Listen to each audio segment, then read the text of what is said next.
PM यशस्वी छात्रवृत्ति योजना, जिसका पूरा नाम PM young achievers scholarship award scheme for vibrant India for OBCs and others है। यह ministry of social justice and empowerment यानी सामाजिक न्याय और अधिकारिता मंत्रालय द्वारा चलाई गई एक योजना है। इसमें भारत सरकार अन्य पिछड़ा वर्ग, ओबीसी, आर्थिक रूप से पिछड़ा वर्ग, ईबीसी और घुमंतू जनजातियों डीएनटी के छात्रों को उच्च शिक्षा के लिए सहायता देती है।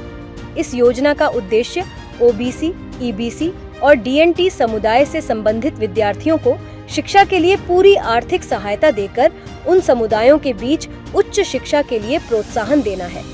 यह योजना सामाजिक न्याय और अधिकारिता मंत्रालय द्वारा तय किए गए सभी संस्थानों में चल रही है।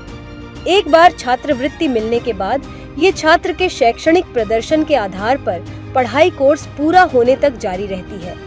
विद्यार्थियों को छात्रवृत्ति और इसको रिन्यू कराने के लिए हर साल आवेदन करना होता है। आइए अब आपको इस योजना के फायदे बताते हैं। पीएम यशस्वी छात्रवृत्ति योजना के फायदे। इस योजना के तहत कक्षा 9वीं और 10वीं में पढ़ने वाले छात्रों को हर साल 75,000 रुपए दिए जाते हैं। कक्षा 11वीं और 12वीं में पढ़ने वाले विद्यार्थियों को हर साल 1,25,000 रुपए दिए जाते हैं।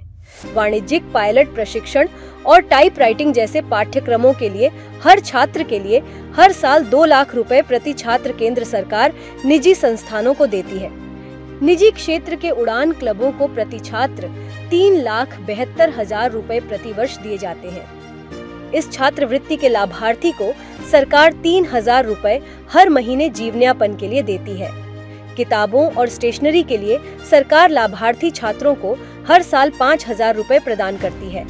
पढ़ाई के दौरान लैपटॉप, कंप्यूटर, यूपीएस और प्रिंटर जैसी चीजें खरीदने के लिए सरकार एक बार में प्रति छात्र 45,000 रुपए तक देती है।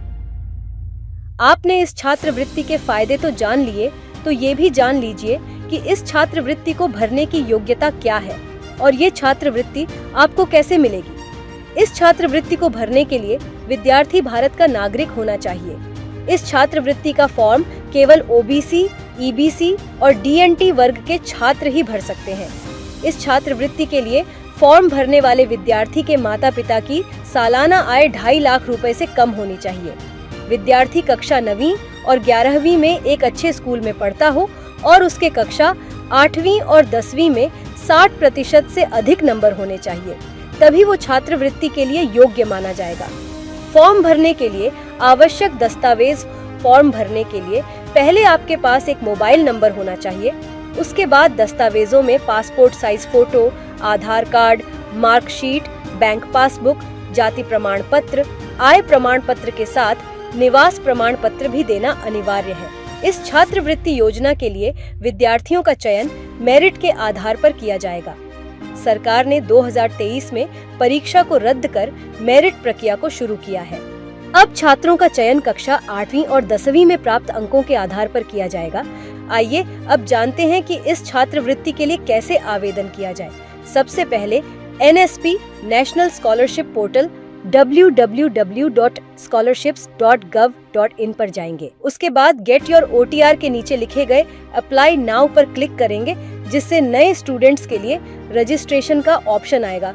सबसे पहले रजिस्टर योरसेल्फ पे क्लिक करेंगे। उसके बाद रजिस्ट्रेशन की गाइडलाइंस का पेज खुलेगा, जिसके नीचे जाके हमें दोनों पॉइंट्स पर सहमति के लिए क्लिक करना होगा। उसके बाद नेक्स्ट पर क्लिक करेंगे।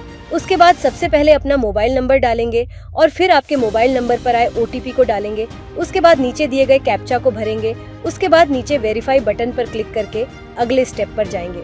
उसके बाद अगले स्टेप में अपना आधार नंबर डालेंगे। उसके बाद सहमति के लिए आए पेज पर अग्री पर क्लिक करते ही आपके आधार कार्ड में रजिस्टर्ड मोबाइल नंबर पर OTP आएगा। उसको भरने के बाद और कैप्चा भरने के बाद वेरीफाई पर क्लिक करते ही आप अगले पड़ाव पर पहुंच जाएंगे। अगले स्टेप में आपके आधार की डिटेल ऊपर दिखेगी। नीचे आपको अपने माता पिता का नाम और अपनी ईमेल आईडी भरना है।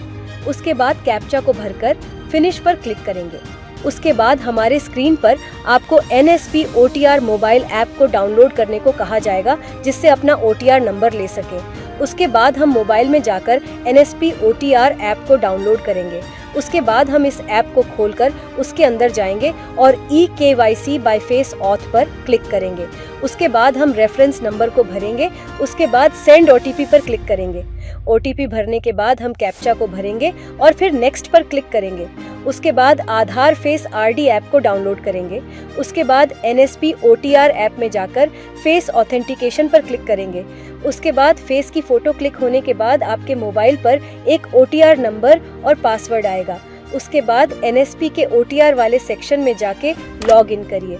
उसके लिए आपको सबसे पहले अपना OTR नंबर और पासवर्ड डालना होगा। फिर उसके बाद कैप्चा भरने के बाद लॉगिन हो जाएगा। उसके बाद लॉगिन करने के बाद अपनी छात्रवृत्ति का चयन करके उसके फॉर्म को भरना है। फॉर्म भरते समय मांगे गए सभी दस्तावेजों को भी स्कैन करके अपलोड करना है। उसके बाद आपको सबमिट बटन पर क्लिक करना है। अब आपका फॉर्म भरा जा चुका है।